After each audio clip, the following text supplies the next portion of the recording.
ఇవాళ మన కార్యక్రమాన్ని ముందుకు తీసుకెళ్తా. సునీల్ చెప్పండి, అసలు ఎక్కడ ప్రారంభమైంది? అంటే చాలామంది మిమిక్రీ కళాకారులను చూస్తాం, లేకపోతే అనుకరణ చేసేవాళ్ళు ఆ బాడీ లాంగ్వేజ్ కావచ్చు, లేకపోతే మిగతావి అవన్నీ చూస్తుంటాం. ఈ రెండు మీకు సైమెంటేనియస్గా నడుస్తూ ఉన్నాయి. ఎలా వంట పట్టుకున్నారు? కళారూపాలు అనేవి ఒకటి ఇన్బిల్ట్గా వస్తాయి, రెండోది నేర్చుకుంటే వస్తాయి. నాకు ఇన్బిల్ట్గా ఈ కళ అనేది నాకు సంక్రమించింది.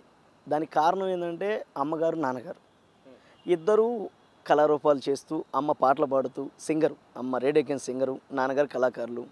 వాళ్ళిద్దరికీ నేను మూడో సంతానం. సో వాళ్ళిద్దరూ కళారూపాలు చేస్తూ ముందుకెళ్తున్నారు కాబట్టి వాళ్ళతో పాటు నేను ఇక ఆ అడుగుజాడల్లోనే వెళ్తూ ఆ చిన్నప్పటి నుంచే ఆ కళారూపాలు నేర్చుకుంటూ ముందుకి. అంటే నాన్నగారు స్టేజ్ ఆర్టిస్ట్ అయినా? డ్రామాలు, అమ్మగారు కూడా డ్రామాలు. ఆ తర్వాత జానపద గేయాలు రేడియోకెన్ సింగరు, రేడియో కేంద్రంలో. ఈ విధానంగా వాళ్ళు వెళ్తున్నప్పుడు వాళ్ళతో పాటు నేను చిన్నతనం నుంచి వెళ్ళాను కాబట్టి ఆ కళారూపాలను నేను పట్టుకోగలిగాను. సో ఆ తర్వాత మేము ఒక నాటకం వేయడానికి వెళ్ళాం. ఆ నాటకంలో నేను బెంచి, నాన్నగారు వేస్తున్న నాటకంలో నేను బెంచ్గా ఇటు నిలబడుకోవాలన్నమాట. ఓకే. అయితే అక్కడ వేసేదానికి ముందు మిమిక్రీ చేశారు ఒక వ్యక్తి, ఒక సారు. అది నాకు మిమిక్రీ అని తెలియదు. ఓకే. అదేంటి నాన్న అని అడిగితే చప్పట్లు కొడుతున్నారు జనాలు. అదేంటి నాన్న అంటే ఇది మిమిక్రీ అంటారు దాన్ని. ఎవరైనా మనం ఒక అనుకరణ అంటే ఎవరైనా ఇప్పుడు మనం ఇప్పుడు దాకా జగనన్న గారిని చేసాం, అలాగే చంద్రబాబు గారు ఇట్లా చేస్తూ అది పట్టుకున్నా. ఓకే, ఇలాగ మనం కూడా చేస్తే బాగుంటుంది కదా. ఓన్లీ కళారూపాలే కాకుండా మనలో ఇంకొక కళ ఉంటే అది కూడా మనకి ఇంకా బలం అవుతుంది కదా. ఆ టైంలో నేను దాన్ని ఇంకా ఆ మిమిక్రీ ఒకరి వాయిస్ని ఒకటి అట్లా చేయడం అనేది అప్పటి నుంచి స్టార్ట్ చేశాను. అంటే మిమిక్రీ ఓకే, సమకాలీనంలో ఉండే వ్యక్తులను అనుకరించడం అంటే అప్పటికప్పుడు నడుస్తున్న చరిత్రలో అంటే సినిమా యాక్టర్లుగా అంటే చాలా వరకు లాట్ ఆఫ్ ఇన్ఫ్లుయెన్స్ వాళ్ళ పైన ఉంటుంది. వాళ్ళ సినిమాలు చూస్తుంటాం, అది వేరే.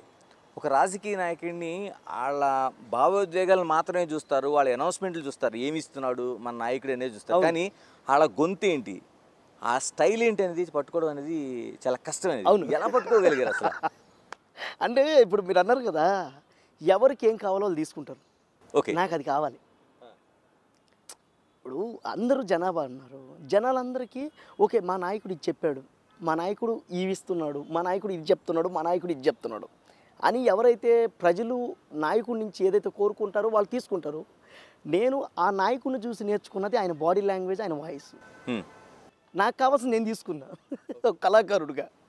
అప్పుడు జగన్ గారిని నేర్చుకోవడం, ఆయన ఎలాంటి బాడీ లాంగ్వేజ్, ఆయన ఎలా మాట్లాడతారు, ఆయన డిక్షన్ ఎలా ఉంటుంది, ఆయన ఎలా మాట్లాడుతూ ఆయన ఒక షై అది ఉంటుంది గబక్కన.